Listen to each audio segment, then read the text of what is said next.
Well, hi Milana. It's lovely to have you here.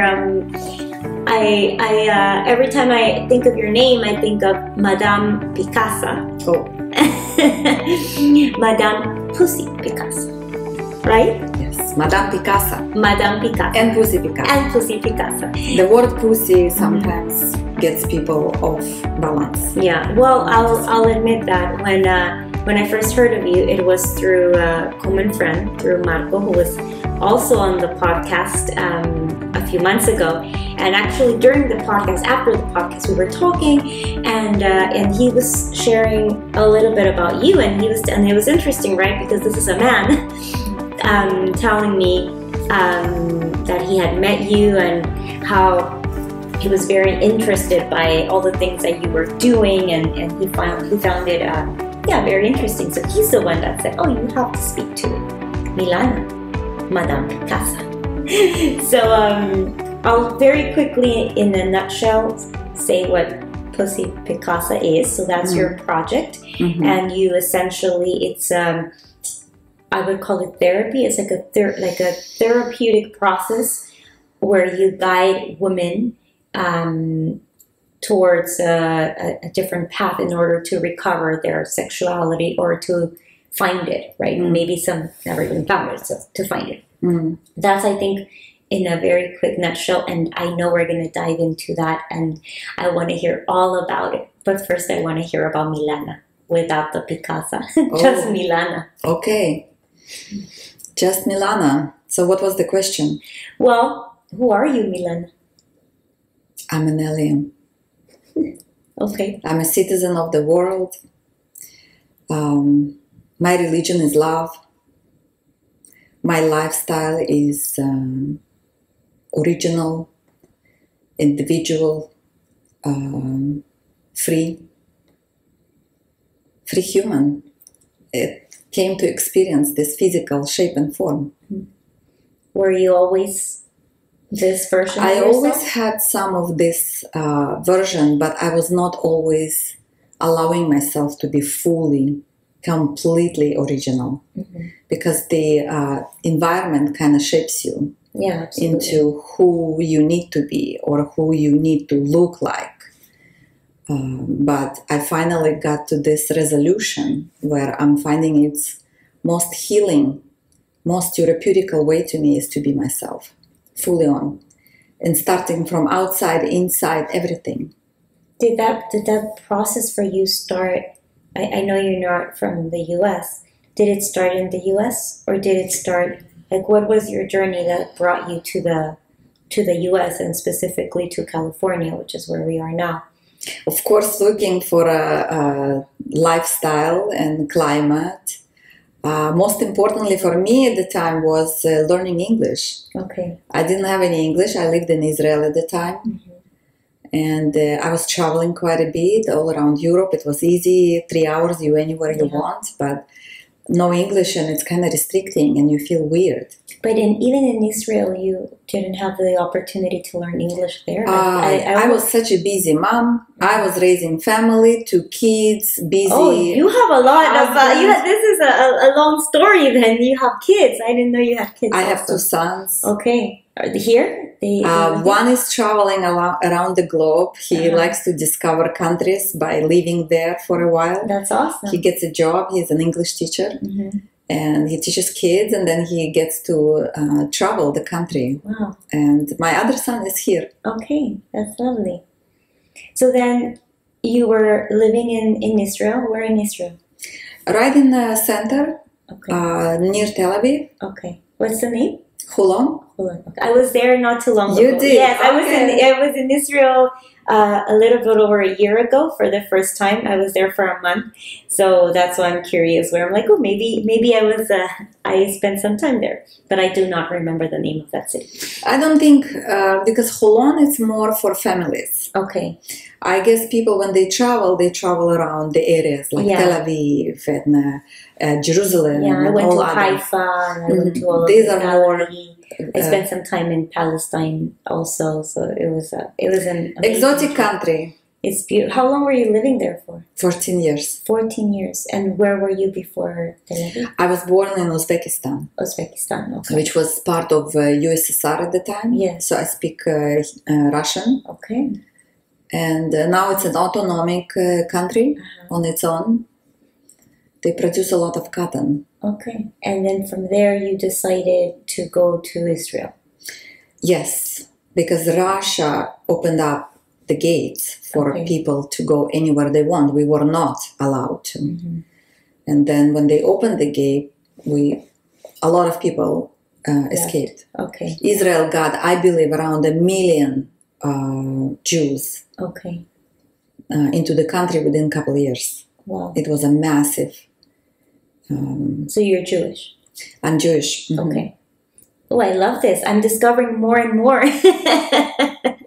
And I'm originally, maybe it's interesting to mention, from a country where it's a kind of like a third world mindset. Okay. Where woman is a second citizen, kinda. And it's normal there. This is the environment for the citizens and the humans of that land. But it never sit well with me. Mm-hmm. And I want to stress it out. I'm not a feminist. Mm-hmm. I do not associate myself with the feministic movement. Okay. So how old were you when you left your country? I was about 19. You went to Israel for 14 years. Mm-hmm. You married in Israel. I married in my country. You married in your country? I was married at the age of 17. 18, I was a mom. Wow. 9 months later. Wow. And then the whole family then decides to move to... Yes. We basically escaped the country in the dark. Nobody knew that we were getting out because there was a lot of anti-Semitism at the time. So we were kind of keeping it under... This is fascinating. That's quite a journey. We spent some time in Hungary, a couple of weeks in a camp for Jews that were traveling to Israel because there were a lot of terroristic attack threats. Mm-hmm. So we were staying in a closed camp where they were feeding us and we had everything we need, but we could not escape it. We were not allowed to go outside of it because we were waiting, because so many people were traveling to Israel, Jews from Russia, from all the parts of it.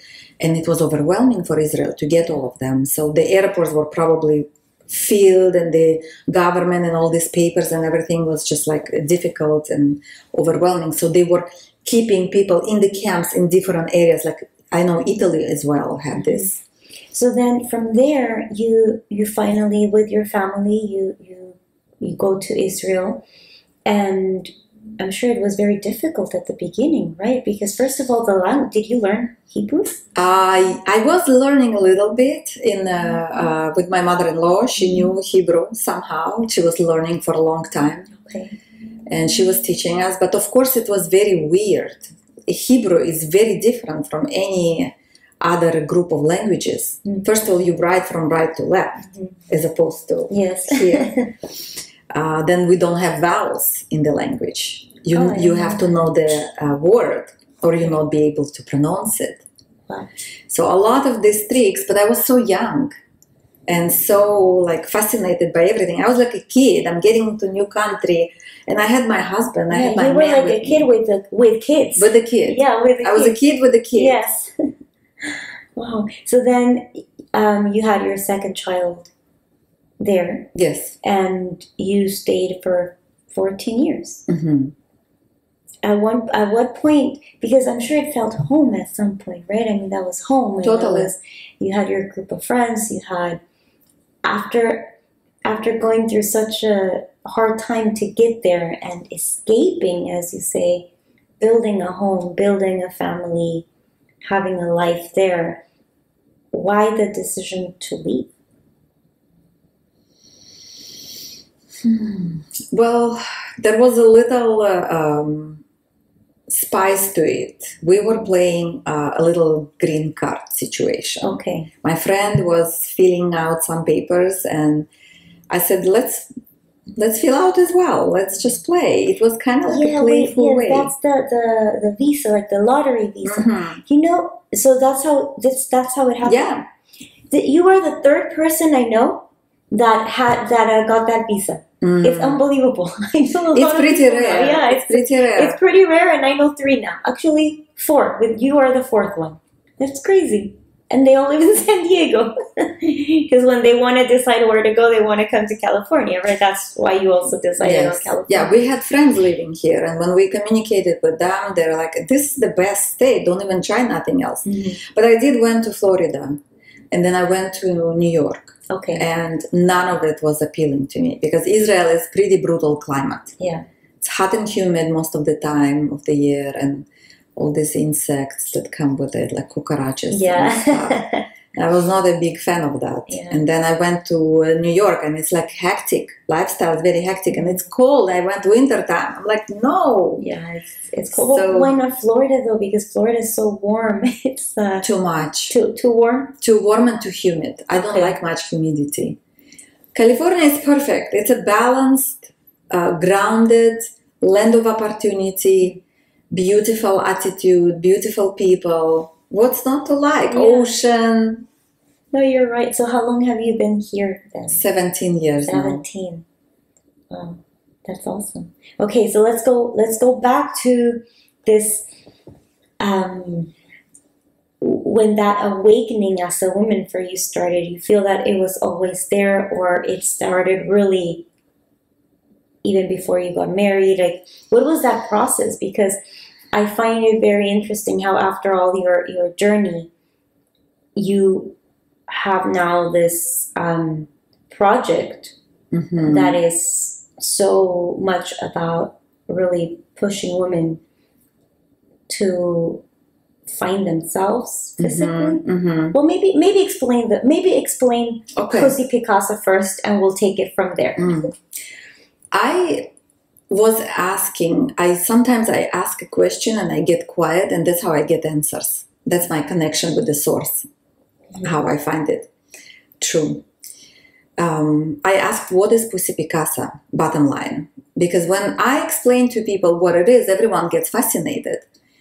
But the bottom line came up as Pussy Picassa is how to be best friend, best lover,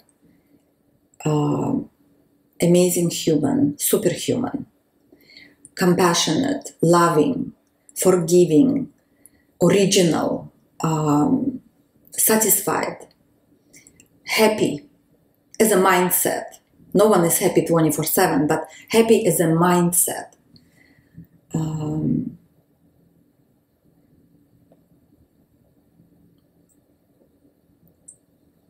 Beautiful friend, just to yourself.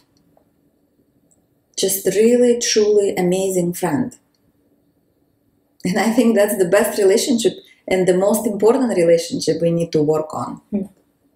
And also, I'm realizing that people so much looking outside for validation and for comparison and looking for someone to idolize.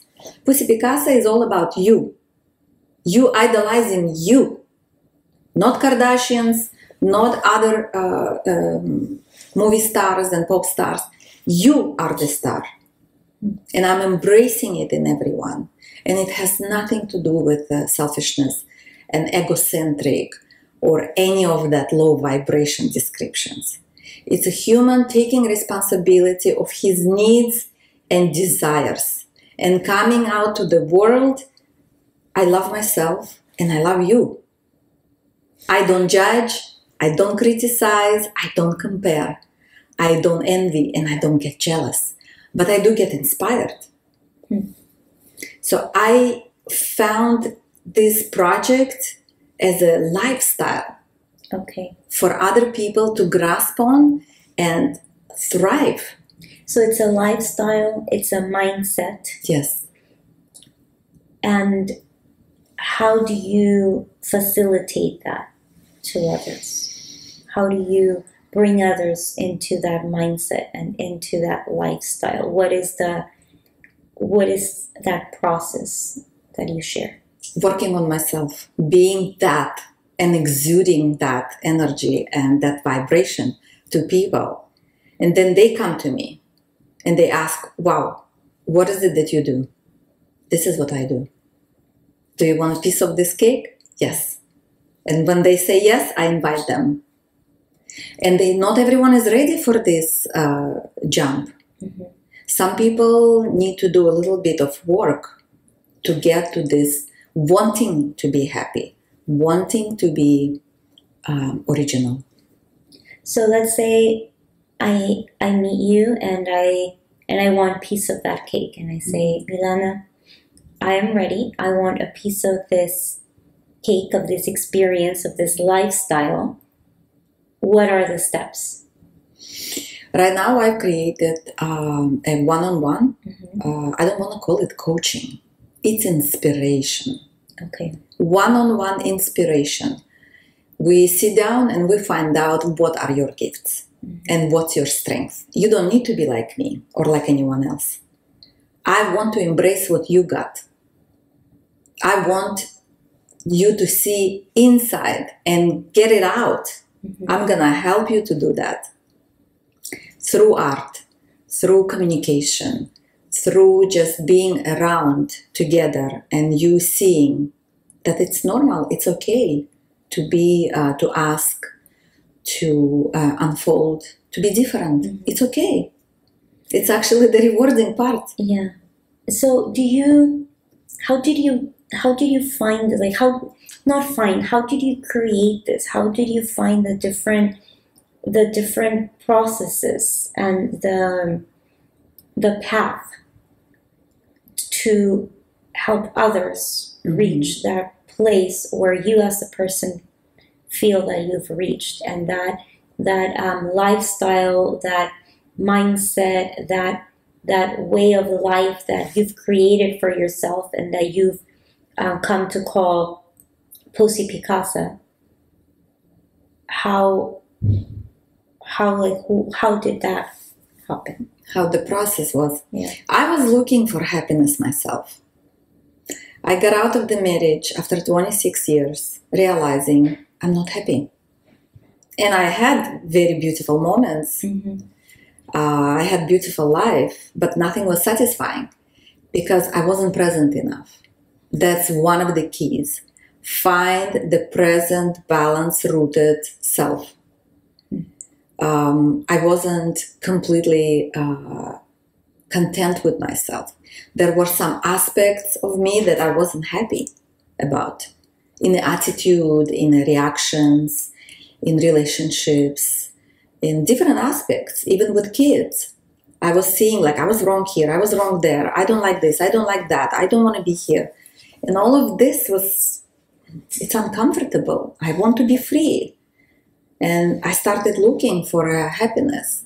And everywhere I looked, it said, look inside, look inside, look inside. I was like, but see, okay, yes, look inside, but what does that mean? Slowing down, closing your eyes, literally or not, and just saying, what is it that I want? We're not used to ask what I want. We get manipulated from everything from outside and so bombarded with information and you need, you should, you have to, all of this. It's like little things that you need to unplug from them, literally. And that's what I did.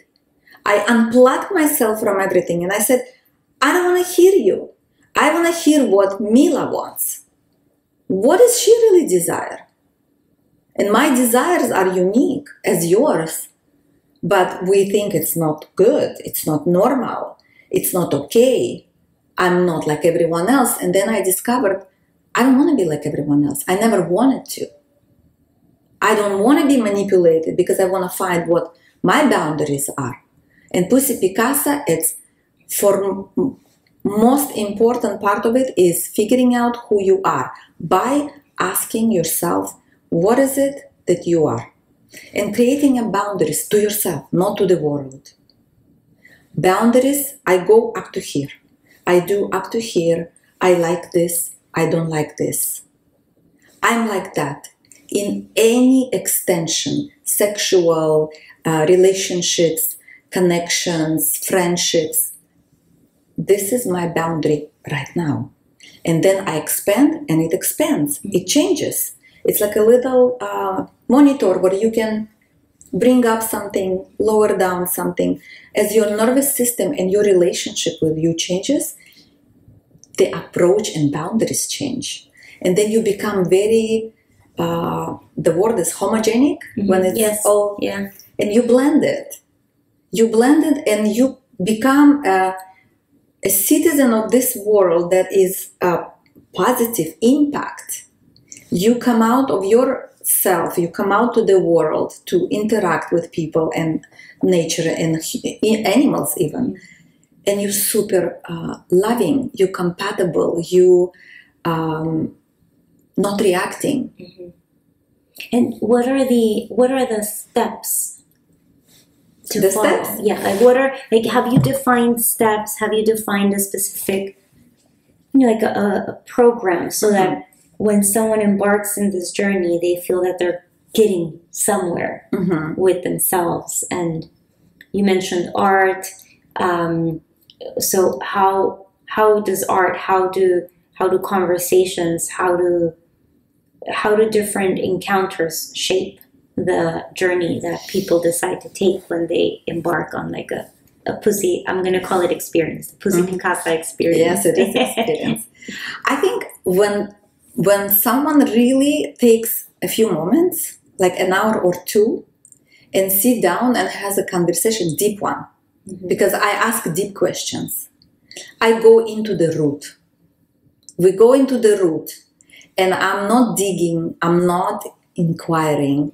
We just talking with love, and it feels very natural for a human just to be vulnerable, because it's confidential, and we talk about what you want, who you are, and by doing this, the person gets a little quiet and a little internal and goes inward, because no one sits and asks, what do I want? Do we do this? We don't have time for this. People don't know what they want. They manipulated by and stimulated by the outside. But really from inside, what do I want? What do I want? You offered me tea today. And I said yes, but I don't like licorice. And so I looked inside and I said, she has coffee machine. Let me ask. Yeah. So it's not being demanding.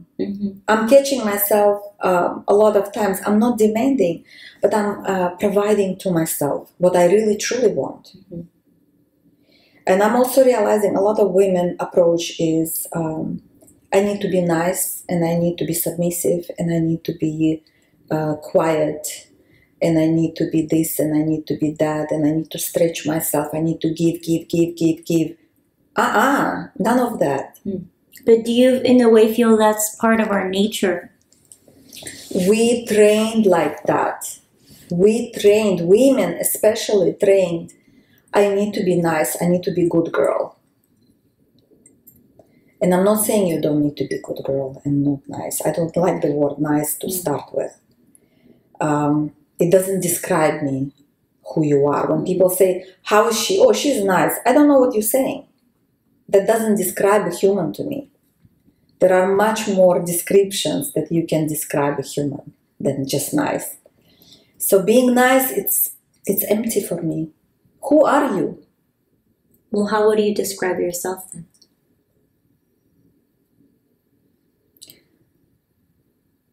Wild, free, loving, original, sexy, feminine, responsible, creative, limitless, inspiring, abuse. This is a great exercise for, I think, that question, how would you describe yourself, if we take out the part of saying nice, like, oh, I'm nice, I'm a good person, and finding getting really to the core of that description as you just did. Getting real. Yeah. So is that one of the exercises? Now it will be. Right? Yeah. I get inspired from every human I come across. I don't ever see an accident. Even homeless person, 2 words I exchange, he got something for sure. I got something. Okay, so how do you go from that moment of realizing, okay, this is my essence, this is what I've been through, like this is who I am. How do you go from finding that, your internal pussy Picassa, and saying, now I am ready to share this, or my calling is to share this? How much time, what occurred during this time? Like, how was that transition? Because it's one thing to say, me, like I am in a good place now. I've followed a path. I've found a path to live my life. But then I feel, it's not from one day to the next, I'm sure, that you just decide, oh, actually, I want to share this. Actually, I have something to offer. I have something to give. And what made you feel that you were then capable of doing that? When I started, I've been working on myself for a while. I've had, as I mentioned, some extensions and moments of myself I didn't like. For example, having jealousy or competitiveness. I saw something, oh, I would get this feeling of something shrinking. It's jealousy. I want it. I don't have it. I want it. Or competitiveness. Oh, I'm going to be better than that. I cleaned up all of this from my head. Now my reaction is, you inspire me. You inspire me. With your femininity, you're inspiring me. I want part of it. So I'm diving deep inside. How can I be that? I do see your femininity. It's amazing how feminine you are. It's very powerful. And I want to be more of that. My masculine is very pronounced. And my feminine is very strong. And I'm trying to balance them out together. I can be very masculine, very decisive, very go do it, go get it. And I can be very feminine in my la la land. I like that, in your la la land. In my la la land. Because feminine is la la land. Feminine is playful. Feminine is magical. It's light. It's nothing planned ahead logically. It's masculine. Feminine is spontaneous and creative and in a moment, present, loving, forgiving, light, creative. All of that, like silk. But we need the balance. We do. And we work on that as well. We bring women from very masculine to the center by balancing her feminine, by bringing that up. Because a lot of women suppress it for some reason. They think feminine, so I'm submissive and I'm less. No. That's why I mentioned feministic is not my world. Feminism has a little bit of taste of I'm fighting with a man to get my spot next to him. Yeah. Pussy Picassa doesn't fight. Pussy Picassa comes quietly and says, I'm the queen. I'm here. And then the masculine says, oh, my queen, please have a seat next to me. And then you're allowing men to be king and in his masculine and provide you the platform, the environment, so your feminine can come up. That playful, that buzz from being around masculine, feeling safe, feeling loved, desired, feeling beautiful. It brings out feminine. So when you found this for you, when were you ready to share this? What happened in the middle where you said, I am ready to share this, that I found this lifestyle, this path? Mm. When were you ready to share it? Like, did something happen where you said, oh, this is what I've been called to do. This is what I want to do. This is what I have to give. I've been sharing with women my lifestyle, my vision. Mm-hmm. I love to share. I find something, I need to share it. Mm-hmm. I love to share food. I love to share experiences. I find something magical or a good product. I'm like, look at this, you have to have it. The same with my thoughts. Mm-hmm. And I started sharing it because women come, and for some reason it's so easy for people to be open with me. Maybe because I bring them immediately to the realness. Mm-hmm. I need real. I'm not talking about weather. That's one of my boundaries. Yeah. I don't talk about empty Yes. subjects. Mm-hmm. No time for that. Mm-hmm. So people feel immediately, oh, and they open up and they speak up, and then I share something if they available for that and asking, and then I see the feedback. I see how they lighten up.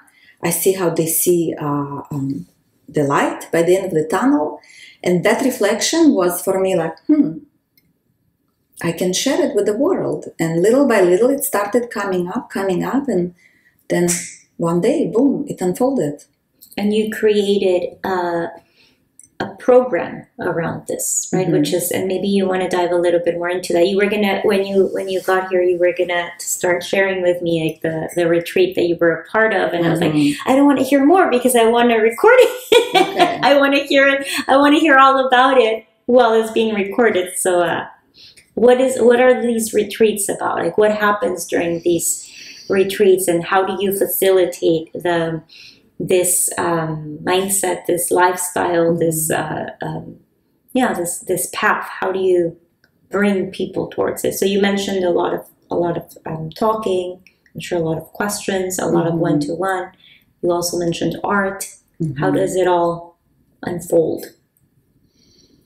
How does it all unfold? So particularly about the retreat situation, I was not even talking much. But again, I made a wish a while ago. Let's start there. Okay. And I said, I want to be in such a vibrational field that people get affected by it in a positive way. And it affects people and it inspires people without me talking. That was my desire. I don't want to talk, I want to be. And I love just being. I love manifesting things in my being, visualizing it, experiencing the feeling of it, and then manifesting it. And I've been doing it for a while, and this is how Picassa unfolded. I've been manifesting it by visualizing, by experiencing it in the inside.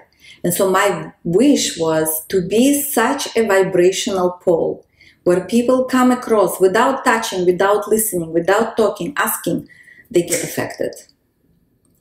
And it's right now happening. I started noticing that people come up and they ask, what is it that you do? I'm interested to know. I want to get closer to you. And their feedback, the way they look at me, the way they react, I realize it's happening already. They get affected. They get inspired. So the same in retreats. I just appear there and I'm just part of it. I'm blending with people and I'm seeing how the environment's shifting. People just get more, they're looking at you and they realize, oh, it's available. I can be this and I can be that and I can still be myself. I can have some tools and gadgets here to start unfolding. Mm-hmm. In the retreat, I noticed women were having difficulty identifying with their beauty. It's painful. How come? Every woman is beautiful. Then so many women don't feel it. Every woman is unique. Every woman is sensual, sexual, feminine, goddess, queen. I see it in every woman. Gorgeous. Body shapes and everything.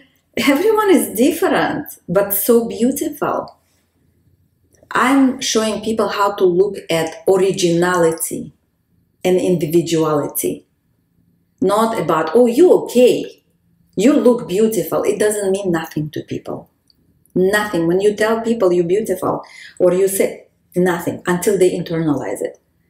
That having this shape of legs, that having this shape of nose, this type of hair, this type of... It's all good. It's all you. Universe created. You are a creation. Accept it. And then you unfold with that. And I also realized I went through my own path. Up until a certain age, I was seeing myself as a gray mouse. A Literally. gray mouse. Gray mouse. I was short. I was pale. I was, I don't know, nothing. I didn't see myself like something unique or beautiful or cute even. And people were telling me. I didn't hear them. It took me a little work to get there that I am this. And it's not coming from a place of arrogance. I'm not arrogant. I'm loving and I'm supportive. And I want you and everyone else to be that. Oh, it's coming from a place of self-love, and it took you some time to get there. Yes, I'm satisfied. I'm satisfied, and I think it's important to fill in first your bucket of dreams and desires and anything you want to be, and then you share. When your cup is full, you share. And this is very true. People hear it as like a slogan, or as like a, what do you call it, a cliche. Yeah. But no, this is how the process goes. I was very giving, very sharing with everyone before. I always very generous. But I wasn't full. So I was having resentment. Mm-hmm. I would give and I would share and I would stretch myself and I would get resentment because I wasn't worrying about myself. I was first, I need to help her. Yeah. I need to rescue him. I need to do this. I need to cook for you. I need to please you. I need to... Me first. Me. Satisfy what you want. Take time. I took a solo solitude for about a year. I told all my people that were close to me in a phone or otherwise, I said, I'm taking time off. I don't know when I'll be back. I don't want to give any time to myself. I need to heal. I need to figure out what the hell is going on. And I took solitude. I was completely alone inside. My phone was off. I was running business through just looking at the phone at the time, sometimes to see if I have some text messages from clients. I was not having no conversations with nobody. Solo dinners, solo ocean, solo everything. It was the most amazing time of my life. It was such a deep, vast ocean diving finally, realizing who is this girl and what is she about. Yeah. And it really helped me to break all the filters with the world. All my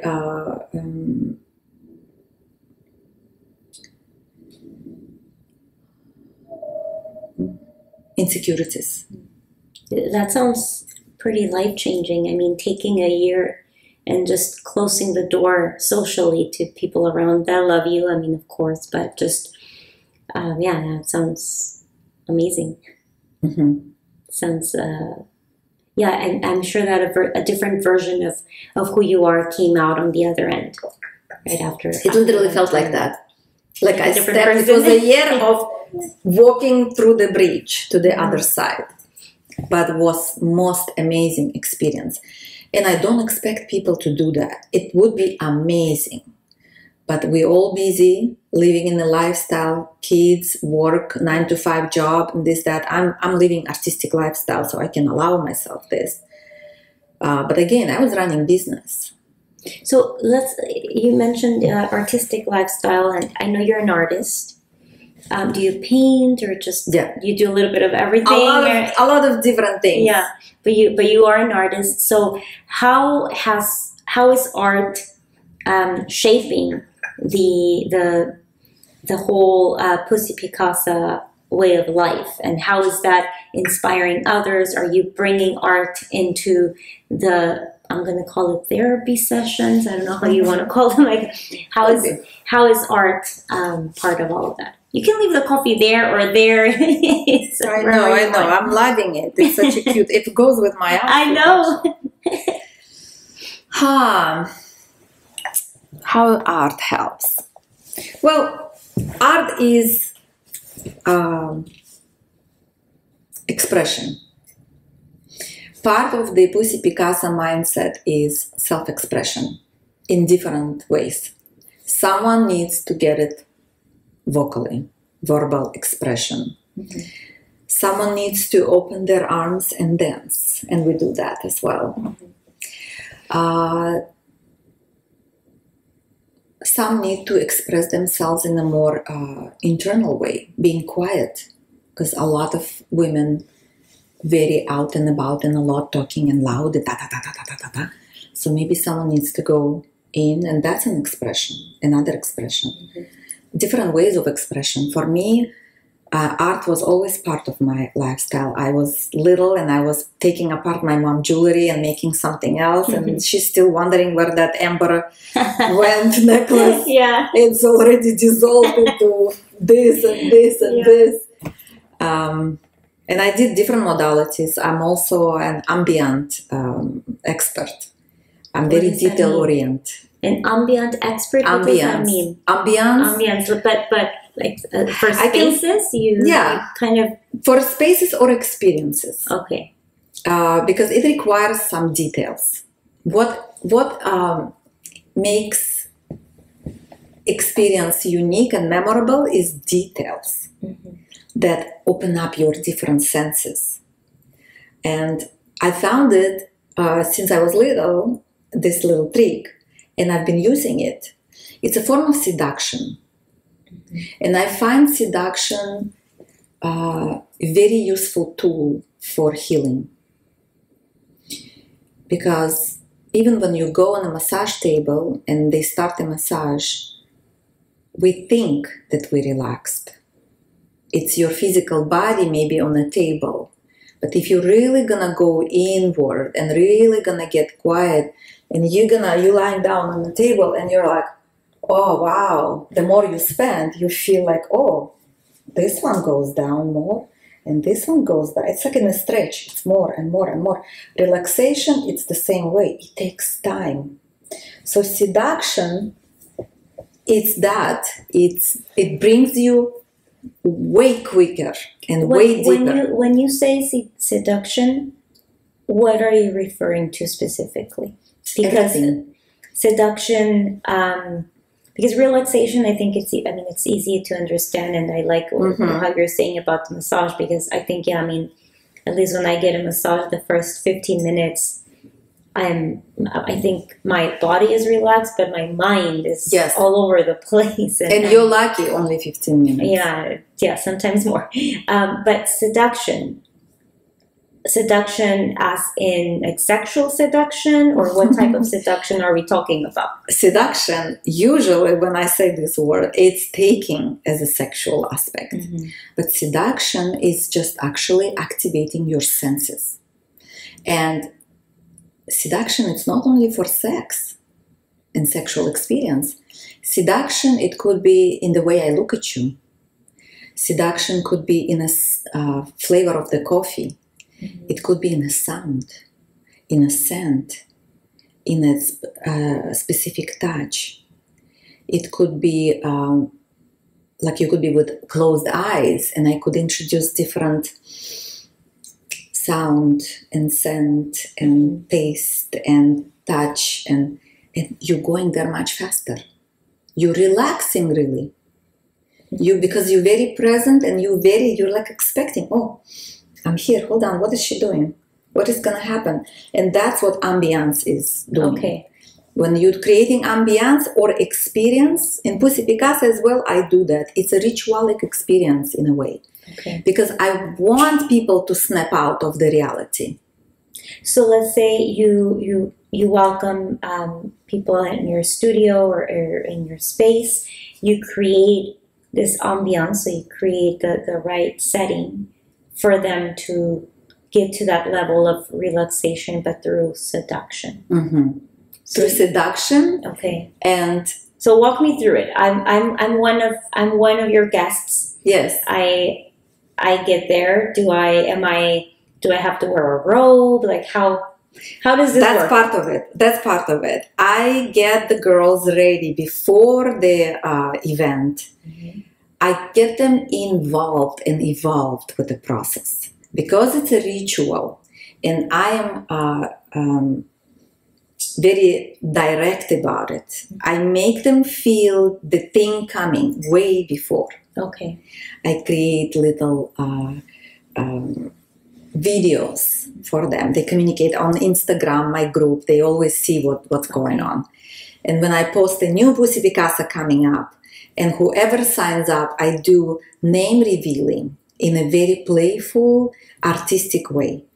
When I get the class, the experience full, I start revealing names. It's a saging process. It's a playful, colorful, artistic way that they see this is already rolling. Mila is doing something. Mm-hmm. She's getting ready for us. It's not just like a class. You came, you did, and you go. No, it's not a hit and run situation. It's get ready, buckle up, stay tuned. I'm here doing already something. I'm getting my own. Before any Pussy Picassa event, I get very ritualic with myself. Okay. I do different rituals with myself to be that vessel and catalyst for them to have this magical experience. Okay. And I find that women need to be little kids. They need to play. And for manifestation of your dreams and desires, I need to immerse you into that. Okay, keep on walking me through it because it's very it's fun. It's fun to hear the process that people go through. So before the experience, you send like little clips of like things that are about to happen, teasers. Teasers, yeah. Yes. Teasing teasers. Is the part of the Pussy Picassa. So you send teasers and people are excited. You slowly start saying the names of the people that will be there. Mm-hmm. How many people do you use? I had up to 20. Okay. And it always varies. Okay. And I'm never pushing it. As many people that were ready for this event, I set up a date and then... Okay. Different ages, I'm assuming? Different ages. Okay. I had a 12-year-old girl participating. Wow. Her mom brought her. She was asking me, can I bring my daughter? I want her to experience this. Wow. Because she already came to 2 of my experiences. Mm-hmm. And then she asked, I want my daughter to be with me there. And of course, welcome. Yeah. And she was amazing. She was part of us. And I had 78 years old.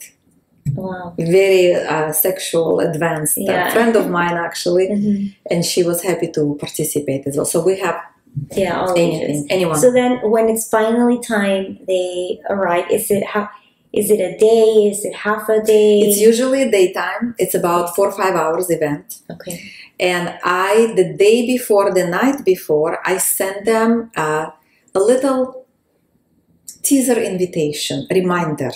And I tell them what I'm expecting from them. It's not just what they expect from me. Okay. I'm also making them responsible to show up in a certain way and be playful and feel sensual, mm-hmm. and wear something that you feel feminine in it. Mm-hmm. Because we dance, we do ecstatic dance meditation. Okay. We eat. I cook for them usually. I do some little things around. It's not Costco food, never. Mm-hmm. It has to be real. It has to feel with love. Mm-hmm. And we have a table. You pamper them pretty much. I spoil them rotten. Mm-hmm. That's my thing. I spoil them rotten so they feel no limits. No question is too much. No demand is too much. Whatever you want, I'll serve you. And I'm noticing by doing this, women actually don't demand nothing because they provide it. I willingly go extra mile for them.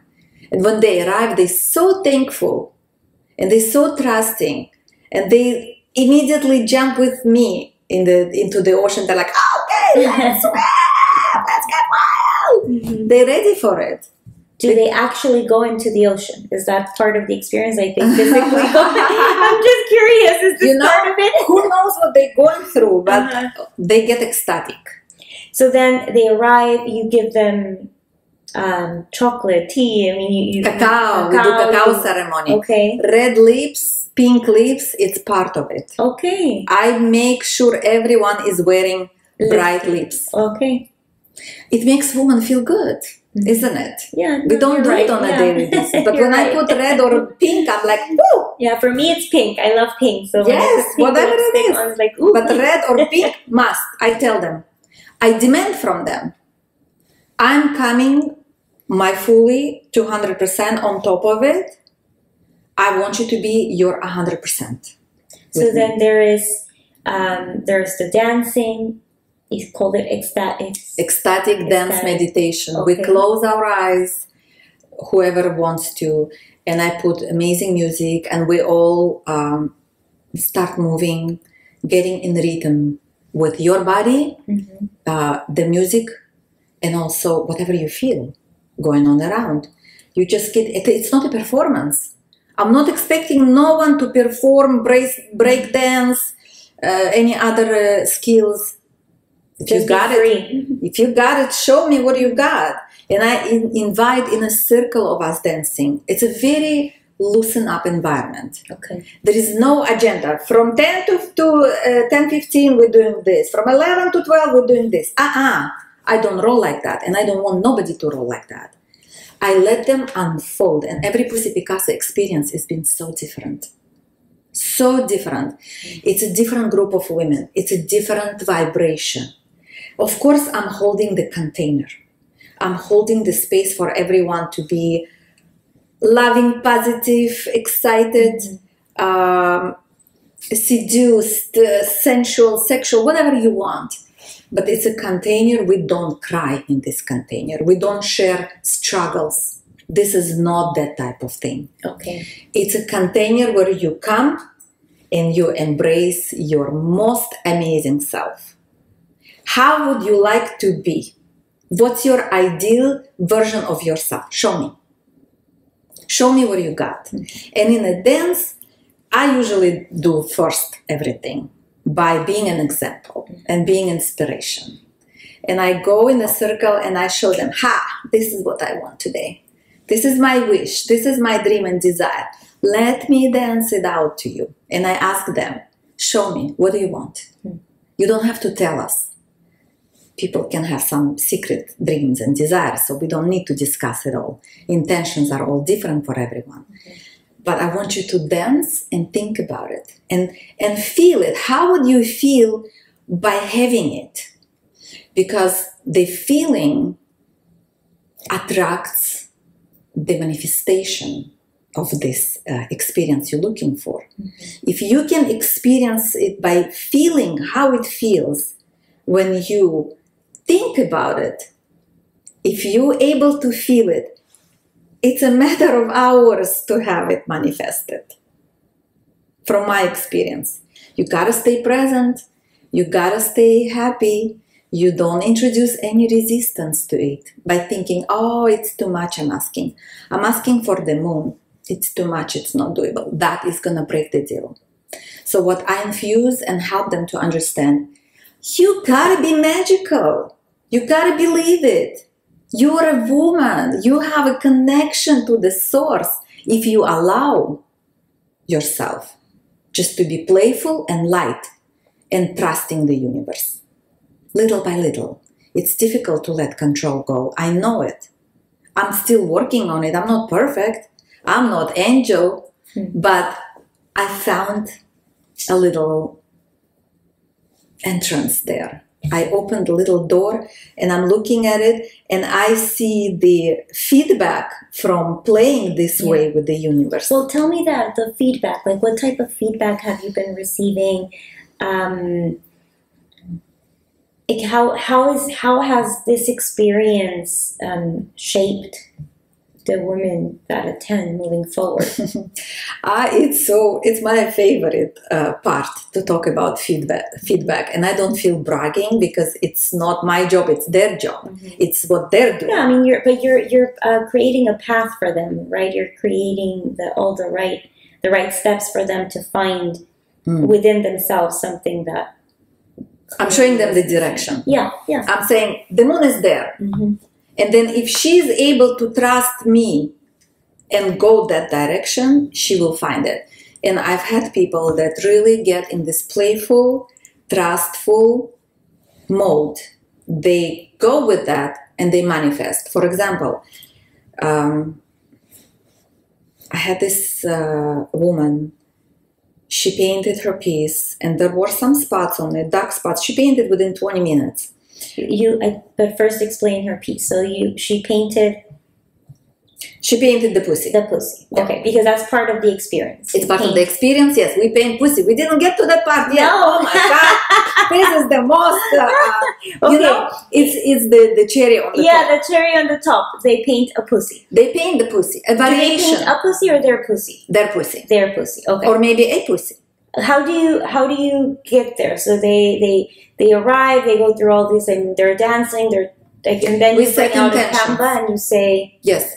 They sit down and I ask them to set intentions.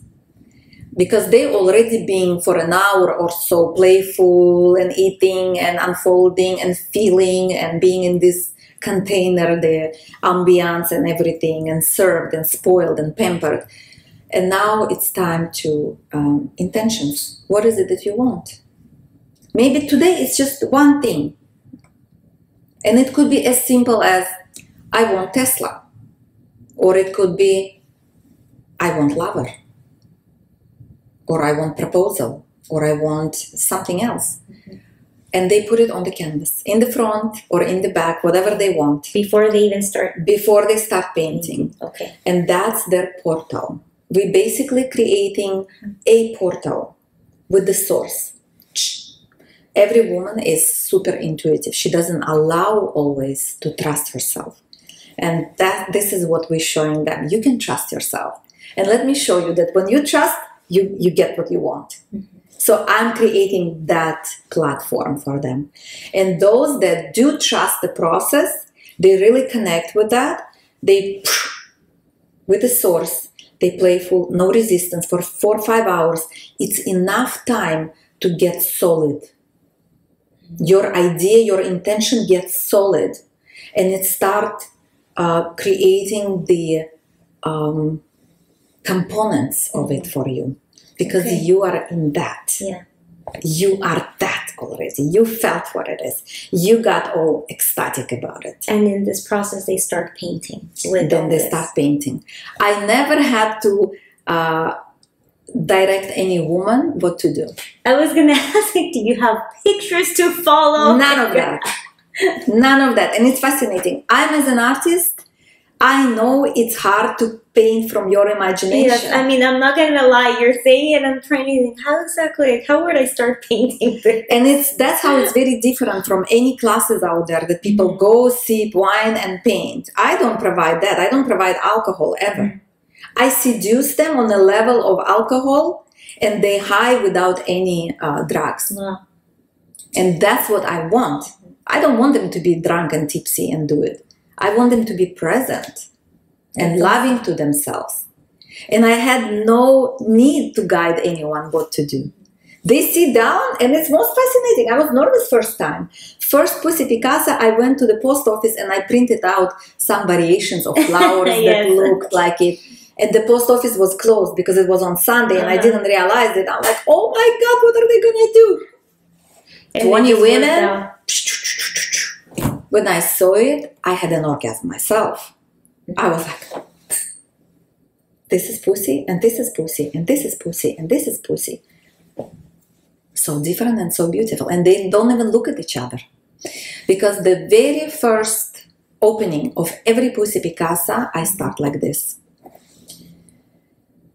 No jealousy, no competitiveness, no envy, no judgment. no critics. You look at another woman with the eyes of love. And everything you see in her, that's what you have in you. So you better look at her with love.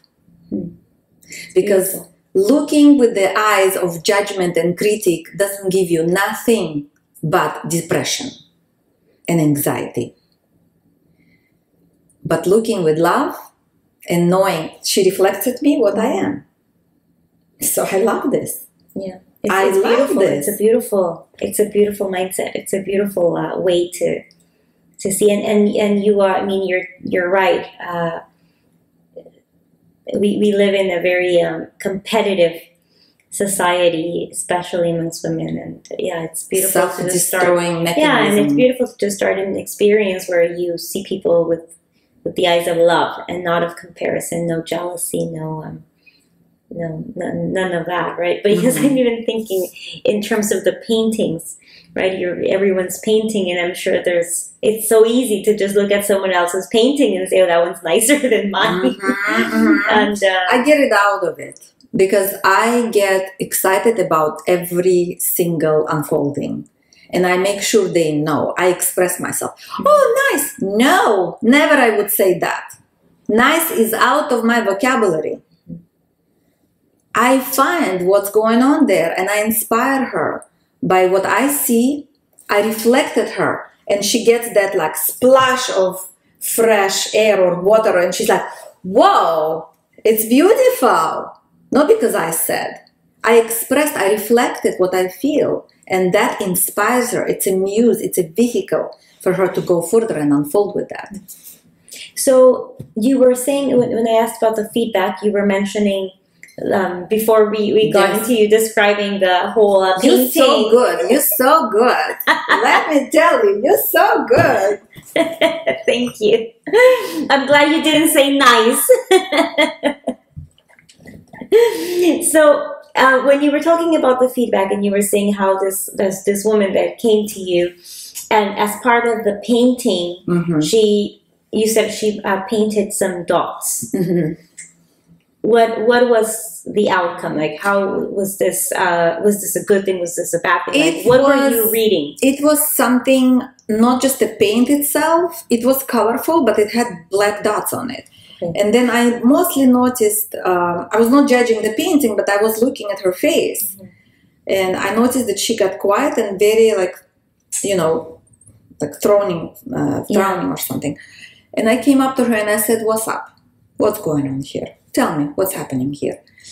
And she shared with me that she was sexually abused by her uncle from the age of 8 to 11.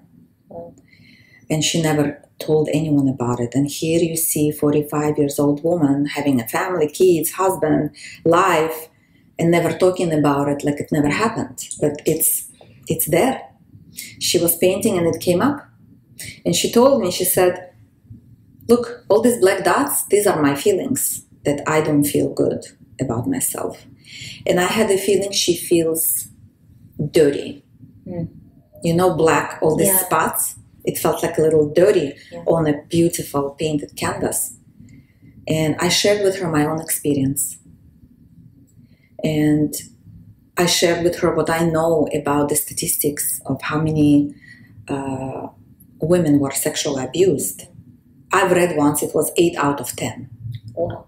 It's a lot. Yeah, it doesn't surprise me. And I would actually think maybe even more than that. It's maybe more than 8 out of 10 because we don't know our boundaries. We don't even know what is sexual abuse. No, I think that's exactly the problem. We don't even know. And we all have stories, right, of being touched in a way that maybe when you're a child you don't understand that's not the way you should be touched. But as you age, you realize, oh, that was actually not okay. That was not proper. That's not how anyone should be approaching a little girl. Yeah. And a little boy, because it happens. Men have this issue as well. I'm realizing it now. It's painful to see that men have this experience. But speaking of this particular woman, we talked and I shared and she lightened up and she went home. And 5 days later, she called me and she said, Mila, I want to see you. And she was, the vibration of her voice was different. I said, okay, come on over. She came over like a little girl. She was always very, how to say, restricted a little bit, body-wise and emotions-wise, not very speaking up. She came, she was like a little girl jumping all over. It's you! It's your pussy, Picassa! Ah! I said, what's going on? Tell me in detail. Tell me in detail. I want to hear it. And she told me that her husband was traveling at the time. And a couple days later, he came back home. And she was already, after this experience, filled with new energy about herself, new vision of herself. Something lightened up, something cleaned up. She did like a deep cleaning, felt like. And he came and she, you know, in order to create some change, you need something drastically to happen. Yes. Or you need to like say it. You cannot just like all of a sudden come out and nothing happened. People will think like, what's up, you weird. So he came home and she's like, I'm not the same anymore. And he said, I see that. What's going on? And so she shared with him that she had this experience and she feels like this. And then she mentioned to me that her business started unfolding, prospering financially. Wow. And her bedroom lifestyle became a little more interesting. She started loosening up and feeling more sensual. And her relationship with her teenage kids was less intense. She had a lot of struggle and resistance there and like controlling parent, thinking she needs to be this strong and then all of a sudden when she came, I started looking at her. She's telling me all this story. I'm looking at her. I'm like, this woman is so sensual. Look at her lips, how sensual they are. Look at her eyes. She's like radiating something. And I realized this is not small. This is so big. Yeah. From one experience she had. Just that, the spark, the sensuality. It changed her life for sure. And she kept coming to every experience. When I send invitations, she shared with me, she said, I never look at the content, what you write. I just look time and date. And I put it in my calendar. I'm there. So how long have you been doing this for now? First one officially was August 28th, 2022. This was the very first Pussy Picassa event. Wow. And how do you see this unfolding? Like, how do you see this like growing? Do you want to do it more often? Do you want to do it for more people? Like, I want to do it bigger. What is next? I want to do it bigger. Bigger, more people, or more people? Often? Okay. More people, bigger spaces. Do you think that's more possible? Frequent? But do you think it will lose some of the intimacy? Because having, you know, I used to organize events. I still sometimes organize events. And it's very different. A big event or a larger experience is different than something smaller, because when it's smaller, you have that level of intimacy. And especially for women, and especially with something so vulnerable, do you think it's possible to do it bigger without losing the intimacy? Yeah. Yeah. Mm-hmm. I think intention. My intention is being feeling like I'm one-on-one with everyone. And I always make sure with people I'm one-on-one. So for how many people do you envision this? When you say, like, I want this to be bigger, a larger space? 10,000. 10,000? ¿Por qué no? Okay. Why not? I can hold the space. Okay. I feel it. It would be a slightly different dynamic, I'm sure. But maybe. Yeah, I'm already thinking, okay, well, if you did this, if you did that. Okay. Yeah, I've been thinking to do it even on Zoom as well, not just for San Diego people to have this lucky opportunity. Yeah. Zoom all over the globe. I've been invited to Miami, to have this group of women. They're gathering right now. We negotiating right now the time and space and everything. Okay. But they're ready. And what about providing something similar for men? Have you ever considered that? Yes. There is a version of Mr. Picassa. When Pussy Picassa, the name is fabulous. Mr. Picassa. Yes. Okay. Please tell me more about Mr. Picassa. Mr. How that Picassa. can unfold?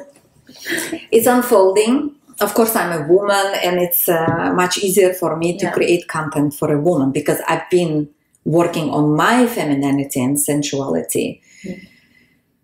And I have the tools and gadgets that I can share. But with men, I'm gathering this right now. I have a basic plus, I would say, vision for Mr. Picassa content. And it's getting closer to that conclusion of the baby is ready.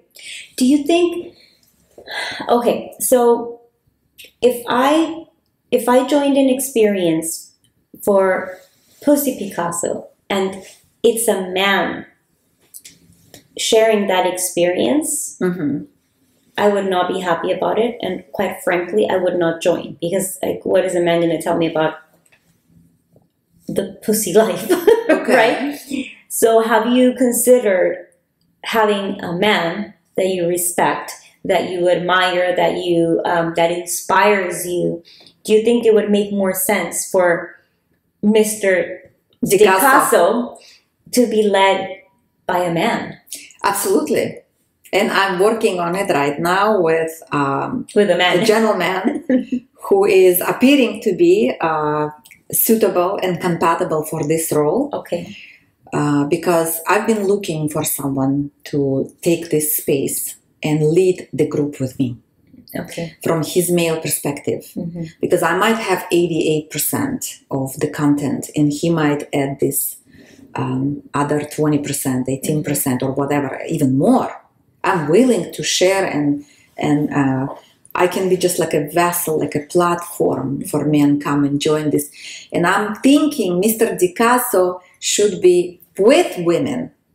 Yes, well, I mean, just the way that you're putting it, it was very complimentary, right? Because there's a lot to learn from each other, a lot.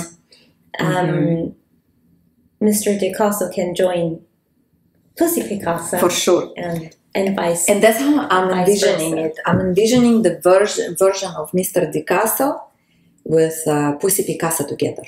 Okay. And maybe even event for singles or for couples where people can bond actually. And it doesn't have to be in a sexual way. Just man with a woman bonding for the moment, for this particular experience and feeling what is it really to be in a feminine energy, and for her, what is it really to be in a masculine energy, and not to be afraid that something is going to be taking over. Nothing is going to be taking over. Complementing. It's like red and green, complementing each other, bringing each other stand out more, making sure what I got brings the best out of you. What I got infuses in you and you're like, this goddess, feminine, sexual. Well, thank you. Thank you, Milana. Thank you for your time. Thank you for sharing all of this. It's really, it's very different. It's very unique. It's original. It's wild. It's all of the things that you described when I asked, who are you? It's all of that. And I'm excited to see how Pussy Picassa moves forward, how it evolves, and then to see how Mr. Picassa joins in the fun. So we'll have to do this again when you have Mr. Picassa already set, and we'll have to talk about how those two have evolved. Yes, very, very pleasurable time with you here. Thank you so much. I really enjoyed it. I enjoyed it too, and we'll never talk about the weather. I promise. We'll always, I know. No, we'll always talk about things that we always talk go a about little sex. bit beyond that. Yeah, sure. We'll always.